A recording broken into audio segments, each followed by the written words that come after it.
Hello दोस्तों, तो कैसे हैं आप लोग। वेलकम टू हैशटैग पढ़ाई।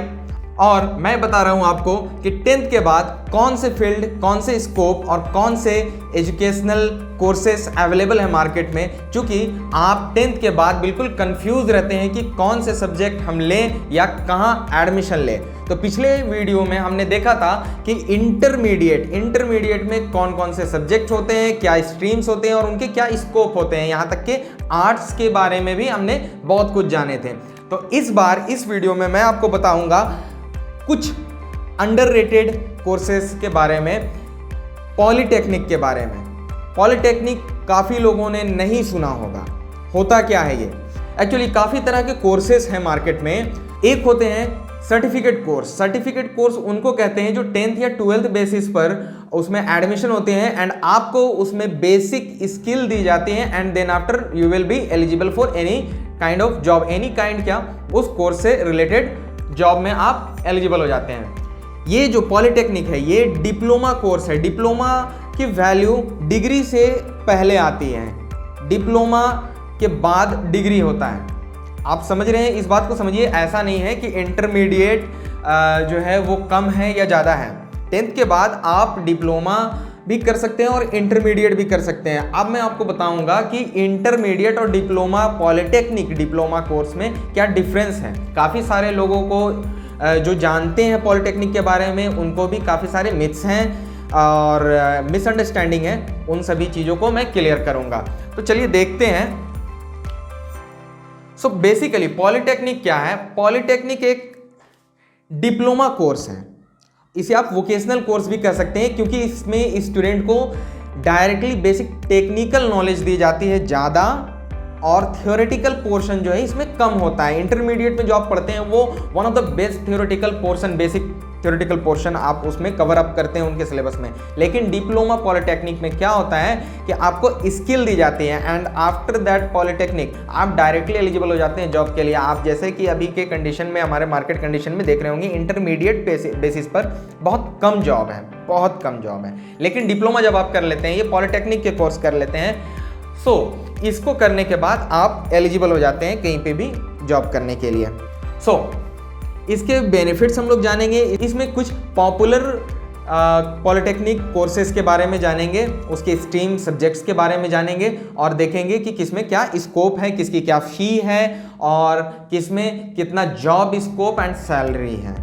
चलिए, तो सबसे पहले हम लोग देखेंगे, चर्चा करेंगे सिविल इंजीनियरिंग में। ये one of the most popular polytechnic diploma course है। सिविल इंजीनियरिंग जो जानते हैं उनके लिए कोई नई बात नहीं है, लेकिन जो नहीं जानते हैं उनको मैं बता दूं कि सिविल इंजीनियरिंग ये basically architecture and building designing पर बेस्ड कोर्स है। इसमें आप कंस्ट्रक्शन से रिलेटेड सारी चीज़ों के बारे में पढ़ते हैं, जानते हैं और उसमें काम करने सीखते हैं।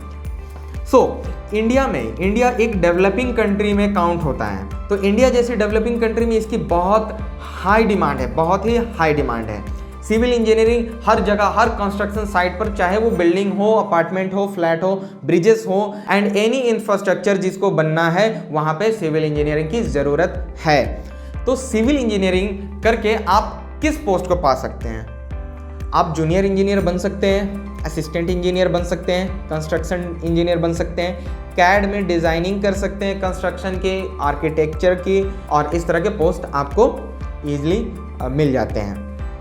हाँ, ये एक 3 साल का कोर्स है। जितने भी अभी हम आपको बताएंगे वो सारे diploma courses, polytechnic courses 3 year हैं। अब मैं डिप्लोमा और पॉलीटेक्निक आपको साथ में इसलिए बता रहा हूँ क्योंकि बहुतों को कन्फ्यूजन रहता है कि पॉलीटेक्निक इज कोई different from diploma. But diploma is a category of course, not a type of or kind of course. Polytechnic is a kind of course. Polytechnic एक कोर्स का नाम है, बट डिप्लोमा वो एक कैटेगरी है जिसमें hierarchy जो सेटल किया गया है, हायरार्की जो मेंटेन किया गया है एजुकेशनल डिपार्टमेंट की तरफ, वो degree courses, diploma, intermediate, matriculate, इस तरीके से जो होता है। और कुछ कुछ सर्टिफिकेट कोर्सेस आते हैं, जैसे कंप्यूटर के सर्टिफिकेट कोर्सेस होते हैं, इलेक्ट्रीशियन के, प्लम्बर के सर्टिफिकेट, वो सर्टिफिकेट कोर्स है। And diploma is quit different, okay, and diploma is a category of course. So now, तो ये पॉलिटेक्निक 3 सालों का कोर्स है और इसकी फ़ी, सिविल इंजीनियरिंग की फ़ी डिफरेंट कॉलेजेस में फ़ी लगभग 10,000 to 50,000 तक आ जाते हैं पर सेमेस्टर। और इसको आप 3 सालों तक कोर्स को करने के बाद इसमें बेनिफिट ये है कि आपको बीटेक में directly lateral entry in second year आपको मिल जाती है। आप समझ रहे हैं इस बात को? आपने 2 साल के इंटरमीडिएट किए या फिर आफ्टर 10 3 सालों का डिप्लोमा किया, आफ्टर 12th अगर आप बीटेक करते हैं तो फर्स्ट ईयर में एंट्री मिलती है, एंड आफ्टर डिप्लोमा पॉलिटेक्निक आप अगर बीटेक इनरोल करते हैं तो आपको डायरेक्टली सेकेंड ईयर में एंट्री मिल जाती है। यानी कि आपका साल कहीं भी बर्बाद नहीं होता है। अपार्ट फ्रॉम दैट आपको एक अच्छी स्किल नॉलेज मिल जाती है एंड आप अभी भी एलिजिबल 3 सालों में ही एलिजिबल हो जाते हैं जॉब के लिए। हाँ, ये है कि बीटेक वाले को जो जॉब मिलेगी वो जॉब कुछ हायर क्लास की होगी, आपको उनके बाद वाली जॉब मिलेगी। नाउ इसके रिक्रूटमेंट कहाँ है कि कहाँ इसकी ज़रूरत है वो देखते हैं। जैसे अभी हम आपको बता दें, टाटा पावर और जिंदाल स्टील, एनटीपीसी, भेल, इसरो, ये सारे इन सभी जगहों पर जो है सिविल इंजीनियर्स की हेवी डिमांड है। Now come to the next course, that one is mechanical engineering, diploma in mechanical engineering. इसके बारे में बहुत लोग जानते हैं, क्योंकि जिनको भी इंजीनियरिंग करनी होती है वो 2-3 कोर्सेज के बारे में बहुत ज़्यादा जानते हैं, या तो कंप्यूटर साइंस, मैकेनिकल, ऑटोमोबाइल और सिविल। मैकेनिकल उसमें से सबसे ज़्यादा पॉपुलर। मैकेनिकल भी जो है 3 सालों का ही डिप्लोमा कोर्स है और इसमें लगभग सैलरी आपको 20K to 5 lakh per month तक मिल जाते हैं। अच्छी जगह अगर आपके प्लेसमेंट हो गए या फिर कुछ सालों के एक्सपीरियंस के बाद आप कहीं अपॉइंट होते हैं, then your salary will be more than your expectation. And मैं दिल से भी चाहूँगा कि आप अच्छे कामयाब इंसान बने। नाउ इसमें जो है हम लोग व्हीकल के इंजन्स, वाटरक्राफ्ट, एयरक्राफ्ट, इनके जो है डिज़ाइनिंग के बारे में सीखते हैं और मशीन पार्ट्स के, मशीनरी की वर्किंग के बारे में सीखते हैं। और इंडस्ट्रियल एरिया में जो है इसकी बहुत ज़्यादा डिमांड है। कोई भी फैक्ट्री सेटअप करने हो वहाँ पे बिना मैकेनिकल इंजीनियर के वो फैक्ट्री सेटअप नहीं कर सकते हैं, ना ही वो असेंबली लाइन जो है वो असेंबल कर सकते हैं, इंस्टॉल नहीं कर सकते हैं। मैकेनिकल इंजीनियर के हर जगह डिमांड है। फ़ी लगभग 10,000 to 2 लाख तक इसकी जो है फ़ी होती है। गवर्नमेंट कॉलेजेस में काफ़ी कम फ़ी होते हैं पॉलिटेक्निक के, एंड जो प्राइवेट कॉलेजेस है वहाँ 180 to 2 लाख एंड समवेयर वो मोर देन 2 लाख भी चार्ज करते हैं पूरे कंप्लीट कोर्सेस के। आपको मैं कॉलेजेस के बारे में भी सजेशंस बता दूंगा, जो रांची में कॉलेजेस हैं एंड आफ्टर रांची के बाहर भी जो ऑल ओवर इंडिया में कुछ टॉप कॉलेजेस हैं उनके बारे में भी मैं आपको बता दूंगा। आप वहाँ पे एनरोल कर सकते हैं, गवर्नमेंट इंक्लूडिंग प्राइवेट। अच्छा, आप मैकेनिकल इंजीनियरिंग जो डिप्लोमा है ये कहीं किसी जगह पे इग्नू भी जो है ये आपको ऑफर करते हैं, आप इग्नू से भी इसे कर सकते हैं। इसमें जो है आप इंडस्ट्रियल इंजीनियर बन सकते हैं, मैन्युफैक्चरिंग मैनेजर, मैन्युफैक्चरिंग इंजीनियर बन सकते हैं, एंड मशीनरी हैंडल करने वाले का एक जॉब आपको आसानी से मिल जाएगा। इसकी डिमांड जो है टाटा टेक्नोलॉजीज, प्रेमसंस मोटर और इसी तरह के बड़े बड़े हेवी इंडस्ट्रियल कॉरपोरेशंस में इसकी डिमांड बहुत है। अब आते हैं थर्ड वन जो है फ्यूचर इसी का है, आने वाला फ्यूचर कंप्यूटर साइंस का है। तो इस कोर्स तो डिप्लोमा इन कंप्यूटर साइंस, इसके बारे में हम लोग जानेंगे। ये भी 3 सालों का ही डिप्लोमा कोर्स है। इसमें आप networking, operating system, database management, mobile operations, इन सभी चीज़ों के बारे में आप सीखते हैं। इसकी फ़ी थोड़ी ज़्यादा है, चूँकि ये बहुत हाई डिमांडिंग कोर्स है। इसकी fee 1 lakh to 5 lakh for the whole course भी कहीं चार्ज होते हैं। लेकिन अगर आप गवर्नमेंट कोर्सेज में अगर आप गवर्नमेंट कॉलेजेस में इनरोल कर रहे हैं सो आपके लिए फ़ी कोई मायने नहीं रखती, बहुत कम मिनिमम बिल्कुल फ़ी होती हैं उनकी गवर्नमेंट कॉलेजेस की। लेकिन आपको उसके लिए मेहनत करनी होगी, आपको अच्छे से पढ़ाई करनी होगी एंड उसके लिए एग्जामिनेशन क्वालिफाई करने होंगे। डिजिटलाइजेशन का जो ज़माना है आफ्टर कोविड, कंप्यूटर साइंस वालों की डिमांड बहुत ज़्यादा बढ़ गई है। अभी सारे लोग सारे स्टूडेंट्स को मैं देख रहा हूँ आफ्टर 12th वो BCA और BTech इन कंप्यूटर सॉफ्टवेयर BCM इस तरह के नए नए कोर्सेज को भी इनरोल कर रहे हैं। एंड देख रहा हूँ मैं पॉपुलरिटी इतनी बढ़ रही, कंप्यूटर साइंस का अवेयरनेस इतना है लोगों पर, स्टूडेंट पर, जो कि देखकर अच्छा भी लगता है कि आफ्टर 10th भी लोग DCA डिप्लोमा जैसे सर्टिफिकेट डिप्लोमा और सर्टिफिकेट कोर्सेज जो है कंप्यूटर से रिलेटेड वो कर लेते हैं MS ऑफिस या टैली के।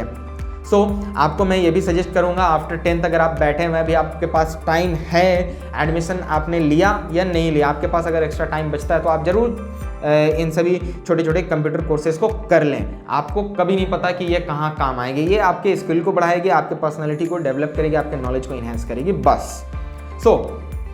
इसमें आप टेली कम्युनिकेशन इंजीनियर बन सकते हैं, सॉफ्टवेयर इंजीनियर बन सकते हैं और नेटवर्क एक्सपर्ट बन सकते हैं। इसकी डिमांड जो है आपको TCS, विप्रो, इन्फोसिस जैसे बड़े बड़े कंपनियों में जो है बहुत अभी डिमांड है, वो आपको वर्क फ्रॉम होम भी ऑफर करते हैं। तो ये एक काफ़ी अच्छा ऑप्शन है आपके फ्यूचर को देखते हुए, आपके फ्यूचर तक भी ये एवरग्रीन रहने वाला है। और ये इसकी सबसे अच्छी बात ये है कि अगर आप कंप्यूटर साइंस में पॉलिटेक्निक करते हैं और ख़ुद से मेहनत करते हैं तो I will bet you that कि आप किसी बीटेक होल्डर से भी बेहतर कर सकते हैं खुद से। एलन मस्क इसका एक बहुत अच्छा एग्जाम्पल है।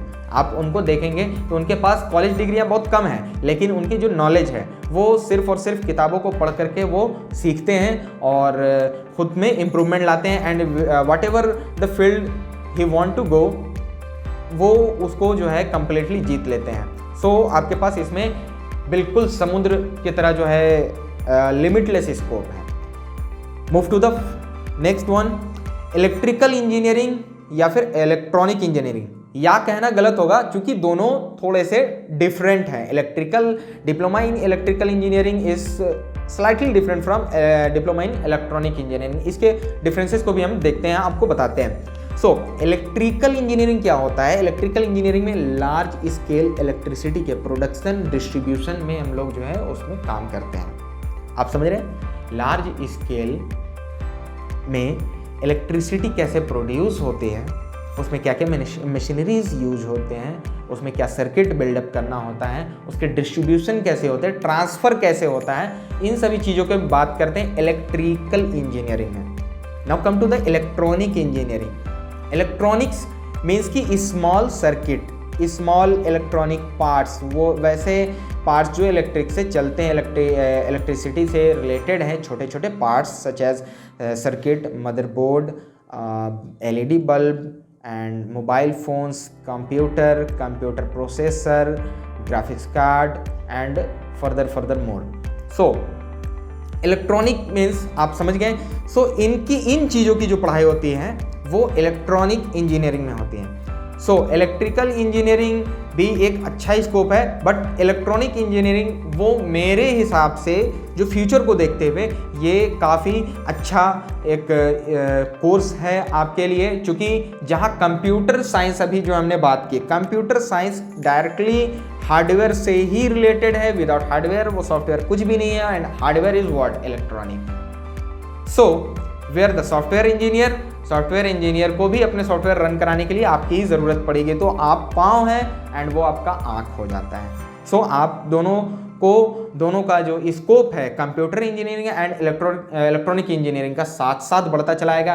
एंड अभी के टाइम पे मैं देख रहा हूँ बहुत सारे रिवोल्यूशन ही कहिए इसको टेक्नोलॉजी का, कि तरह तरह की मशीनें एंड तरह तरह के टेक्नोलॉजीज आते जा रहे हैं, प्रोसेसर फास्ट होते जा रहे हैं, कंप्यूटर और फास्ट होते जा रहे हैं। फ़ोन में कैमरे पहले एक होते थे, बहुत बड़ी बात होती थी। ये इलेक्ट्रॉनिक का ही देन है कि फ़ोन में एक से बढ़कर दो से बढ़कर 3, 4 पता नहीं कितने कैमरे आ जाएंगे, या फिर आने वाले टाइम में कैमरे में ही फ़ोन दे दिया जाएगा। ये दोनों ही 3 साल के डिप्लोमा कोर्सेस हैं। फ़ी लगभग 10,000 to 3 lakh for whole courses, and salary about 1 lakh to 4 lakh। Electrical engineering में जो है ये सैलरी एक्सपेक्ट की जाती है, and 1 lakh to 25 lakh per annum अगर आप अच्छी कंपनी में ज्वाइन करते हैं तो इलेक्ट्रॉनिक इंजीनियर को इतनी पेएबल सैलरी हो जाती है। दोनों ही एक अच्छा स्कोप है। आफ्टर इसमें भी आप जूनियर इंजीनियर बन सकते हैं, कैड इंजीनियर बन सकते हैं, साउंड टेक्नीशियन, इलेक्ट्रॉनिक इंजीनियर बन सकते हैं। डिमांड इसकी कहाँ कहाँ है? JBVNL झारखंड के जितने जो भी बिजली बोर्ड है और अदर स्टेट के भी जो इलेक्ट्रिसिटी बोर्ड है वहाँ इलेक्ट्रिकल इंजीनियर की डिमांड मस्ट है। ओके, और देखेंगे इलेक्ट्रॉनिक इंजीनियर की जो है डिमांड वो कहाँ कहाँ है? Mitsubishi Electric, HP, Tata power, Adani power, Tesla, Ola electric, इन सभी जगह पर इलेक्ट्रॉनिक्स की बहुत डिमांड है। तो आप इसको कर सकते हैं अपने इंटरेस्ट के according. Now come to the next course. इसके बारे में आप बहुत कम जानते होंगे। ये है chemical engineering, polytechnic diploma in chemical engineering. तो केमिकल इंजीनियरिंग में हम लोग क्या जानते हैं? हम लोग जानते हैं, देखिए इसके बारे में जो है ना लोग कम चर्चा करते हैं, लोगों में अवेयरनेस नहीं है, इसीलिए मैंने इसको अपने वीडियो में इंक्लूड किया कि ताकि लोग जाने कि स्कोप यहाँ भी है। अब चूँकि कंप्यूटर में, इलेक्ट्रॉनिक में, मैकेनिकल में इस भीड़ काफ़ी ज़्यादा है, तो आप भीड़ से हटकर अगर आप चुनते हैं तो आपको सक्सेस मिलने के चांसेस बहुत ज़्यादा बढ़ जाते हैं। ओके, सो इसमें आप माइक्रोबायोलॉजी, बायोकेमिस्ट्री और बायोलॉजी की जो है वो एजुकेशन इस टेक्निक लेते हैं और उसका जो है एजुकेशन लेते हैं। सो इसमें भी जो है 3 सालों का ही कोर्स है और इसमें raw material, basically raw material से नए नए प्रोडक्ट बनाने के बारे में हम लोग जानते हैं। सपोज़ कि अगर ये किताब है, इस किताब का जो बाहर का कवर है ये पेपर हार्ड बॉन्ड से बना हुआ है एंड ये बिल्कुल जो है सॉफ्ट पेपर है। सो ये जो पेपर है ऊपर वाला या ये नीचे वाला पेपर है, what ever the thing is, और माई फाइल और माई पेन और this cardboard and my cloth and this chair, सारी की सारी चीज़ें केमिकल से ही जुड़े हुए, केमिकल से ही बने हुए हैं। सो इन सभी में केमिकल इंजीनियर की डिमांड होती है। कहीं भी नए प्रोडक्ट बनाने में, प्रोडक्ट डिज़ाइनिंग में, प्रोडक्ट मेकिंग में, नए हाउस होल्ड एप्लायंसेस में केमिकल इंडस्ट्री रहना ही है। फार्मास्यूटिकल इंडस्ट्री में भी इसकी काफ़ी डिमांड है। सो इसकी फ़ी गवर्नमेंट कॉलेजेस में कहीं 3000 से लेकर के प्राइवेट कॉलेजेस में 50,000 तक चली जाती हैं। सैलरी 1 लाख से 20 लाख तक जाती है पर एनम। इसमें जो है एनालिस्ट बन सकते हैं आप, एनालिस्ट बन सकते हैं, केमिकल इंजीनियर बन सकते हैं, प्लांट ऑपरेटर बन सकते हैं, कहीं पे केमिकल प्लांट है वहाँ के जो है आप सुपरवाइज़र, मैनेजर बन सकते हैं। इसकी जो डिमांड है वो मिनिस्ट्री ऑफ डिफेंस तक है। पेट्रोलियम में काफ़ी डिमांड है, ड्रग इंडस्ट्री में है, ONGC, सेल, गेल, जो भी आप देख रहे हैं गवर्नमेंट कॉरपोरेशंस, कंपनीज जो भी हैं उनमें बहुत अच्छी खासी डिमांड है। एंड फॉरेन कंट्री में भी इसकी काफ़ी डिमांड है क्योंकि वहाँ पे इनोवेशंस बहुत ज़्यादा होते हैं। जी हाँ, इस बात को मैं कहना चाहूँगा कि आपकी जो मोटिव है, आपका जो मोटिव है पढ़ने का, वो सिर्फ यही होता है ज़्यादातर लोगों का कि मुझे बस एक जॉब ले लेना है।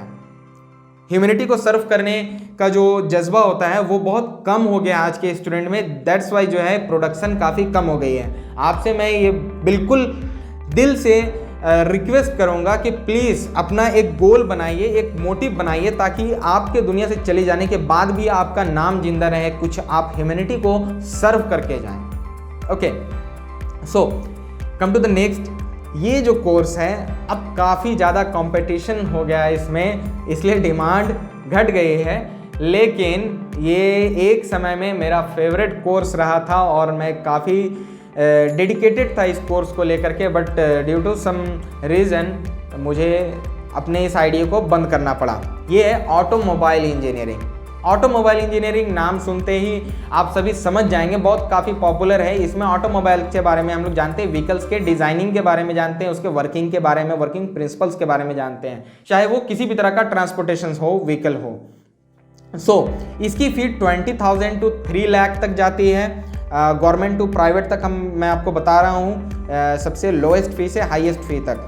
और सैलरी जो है वो 2.5 lakh to 10 lakh per annum तक चली जाती है। ये एक अच्छा कोर्स है, लेकिन आप अच्छे जगह से करते हैं तभी आपको प्लेसमेंट मिलेगी। अदरवाइज एक इंजीनियरिंग छोड़कर कुछ भी कर सकता है। डोंट माइंड प्लीज़, चूँकि एक इंजीनियर को आज मैं जब देखता हूँ तो काफ़ी बुरा लगता है दिल से कि उनको जॉब के लिए काफ़ी स्ट्रगल करनी पड़ रही है। तो जी हाँ, आपको मन लगाकर पढ़ाई करनी पड़ेगी, तभी आप इसमें सक्सेस हासिल कर सकते हैं। इस ऑटोमोबाइल इंजीनियर के टेस्ला, महिंद्रा, टाटा, ओला और मारुति जैसे कंपनियों में डिमांड है, आप वहाँ पे अप्लाई कर सकते हैं।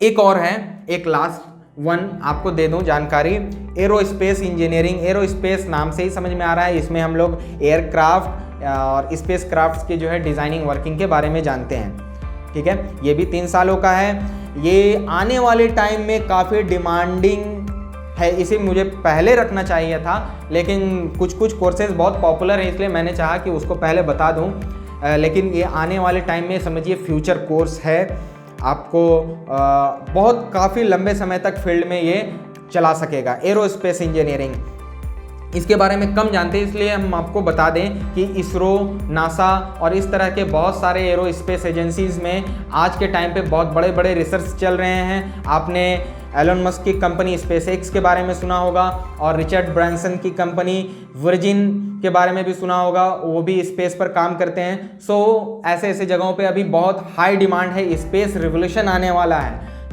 इस कोर्स को अगर आप करते हैं तो बहुत अच्छा ऑप्शन होगा and I suggest you that इसके बाद आप बीटेक भी कर लो, इसमें आपके लिए ऑप्शन ही ऑप्शन है, अपॉर्चुनिटी है। ओके, इसकी सैलरी लगभग 4 लाख to 10 लाख तक चली जाती है, लेकिन आने वाले टाइम पे आई बेट दैट आपकी सैलरी बहुत ज़्यादा हो जाएगी। और सिर्फ सैलरी नहीं, आपके रेपुटेशन एंड आपके काम बहुत ज़्यादा एक्सप्लोर करने वाले हैं आप इस फील्ड में। ये एक अच्छा ऑप्शन होगा। DRDO, ISRO, Hindustan aeronautic and SpaceX, ये जो इनके जगह आपकी बहुत डिमांड होगी। नाउ अब मैं आपको बता दूं कि इन सभी कोर्सेज को करने के लिए आपको करना क्या होगा। आपने 10th किया, 10th के बाद आप इंटरमीडिएट में डायरेक्टली एडमिशन ले लेते हैं, बट ये थोड़ा सा डिफरेंट है।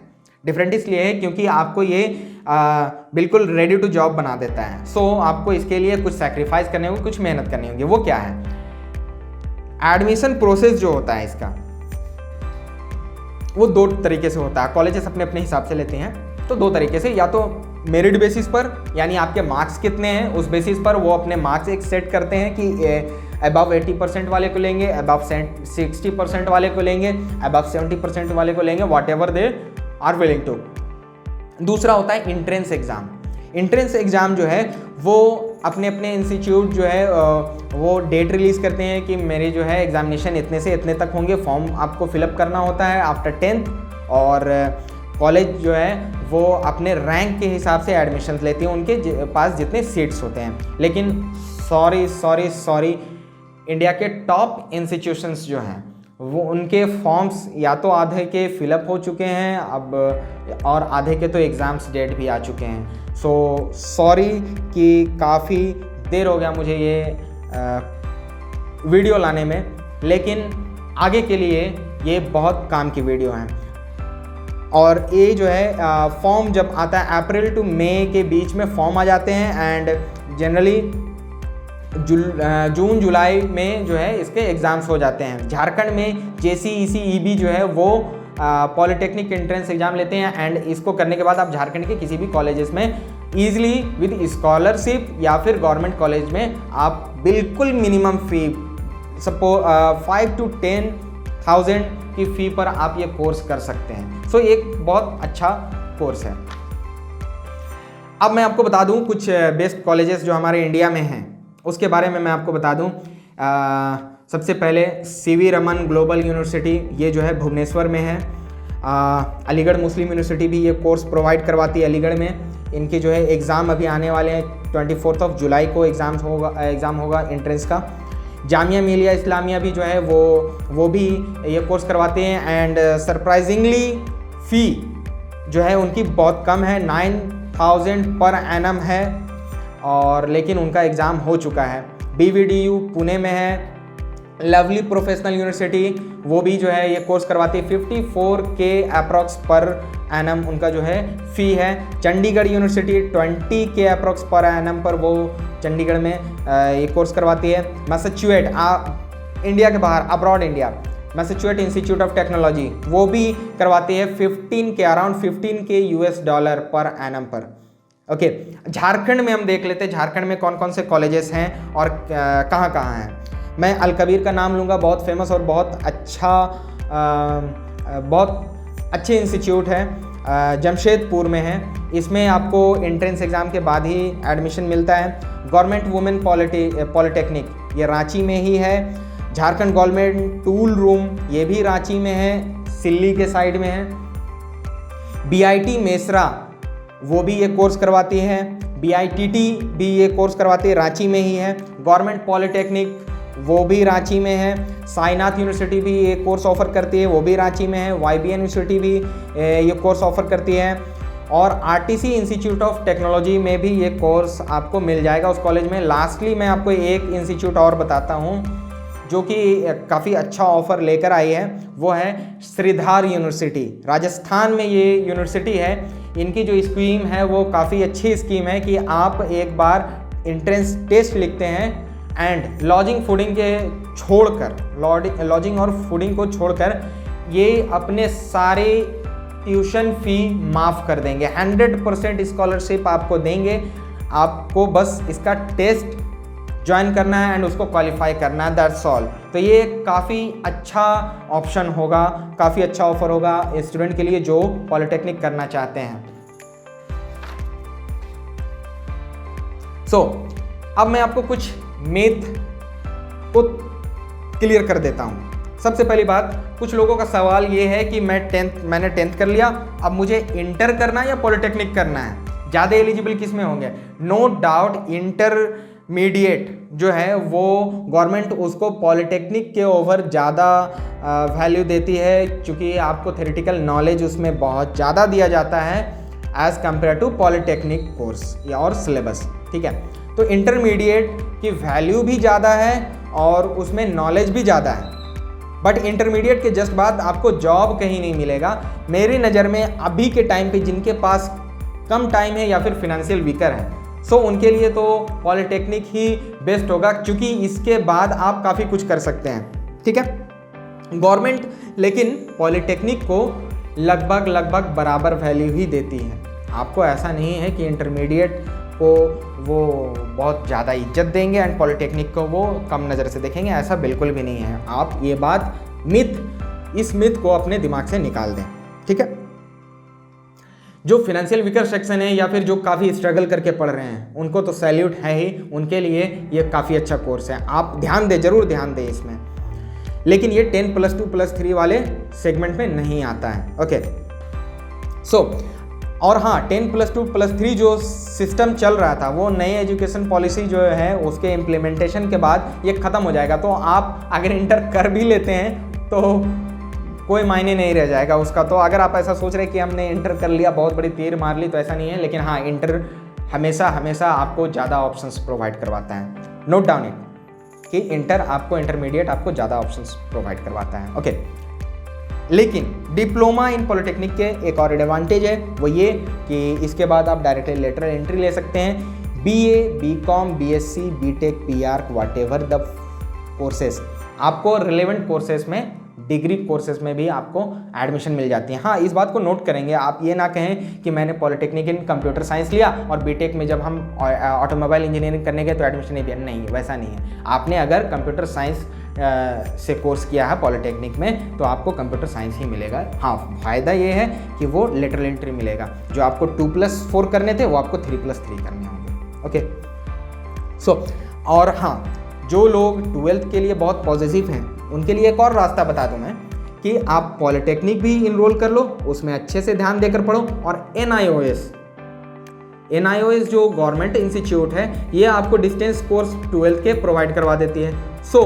12th करने वाले आप NIOS से 12th कर सकते हैं एंड ग्रेजुएशन करना चाहें फिर से एक और अलग से, तो डिस्टेंस में इग्नू भी जो है आपको ऑफर करती हैं बहुत सारे ग्रेजुएशन कोर्सेज। तो बहुत एफिशिएंट वे है पॉलिटेक्निक के साथ NIOS 12th करना। हाँ, लेकिन आपको कोई मायने नहीं बनता है इतना मेहनत करने का।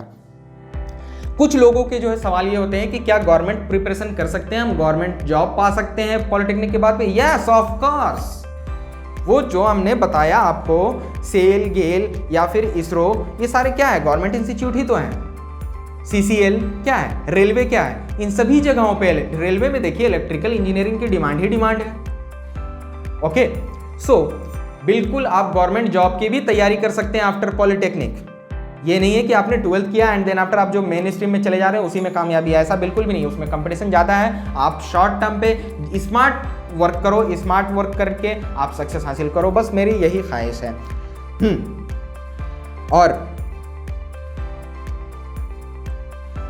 और मैं बस आपसे यही कहूँगा कि मेरे पिछले वीडियोस भी देख लें जो आप नहीं देखे हैं। इंटरमीडिएट के भी स्कोप उसमें आपको पता चल जाएंगे एंड डिप्लोमा पॉलिटेक्निक के मैंने आपको बता दिया है। आप इस पर विचार करके बहुत अच्छे से सोच समझकर एक गोल सेट कर लो। विदाउट गोल कि आप लाइफ में करना क्या चाहते हो और किस में मज़ा आता है, आपको कोई सक्सेस नहीं दिला सकता। आप फिर वही 9 to 5 जॉब में ही लगे रहेंगे जिसमें आपके गले में एक टाई के जैसा जो है वो एक रस्सी बंदी होगी, आप वही जॉब करते रह जाएंगे। आपको मज़ा नहीं आने वाला फिर लाइफ में। आपको अगर मज़ा चाहिए, इन्जॉयमेंट चाहिए, किक चाहिए, तो आपको ज़रूर इसमें रिसर्च करनी चाहिए। आपके काम को तो मैंने आसान कर ही दिया है, इसको बताकर, कोर्सेज के इन्फॉर्मेशन देकर, फ़ी एंड सैलरी बताकर। अब आप जो है इस पर ध्यान दीजिए और ज़रूर जल्द से जल्द एडमिशन लीजिए। अगर आपको एडमिशन लेने में कहीं प्रॉब्लम आ रही है, डेट पार हो गए और या फिर आपने क्वालिफाई नहीं किया है,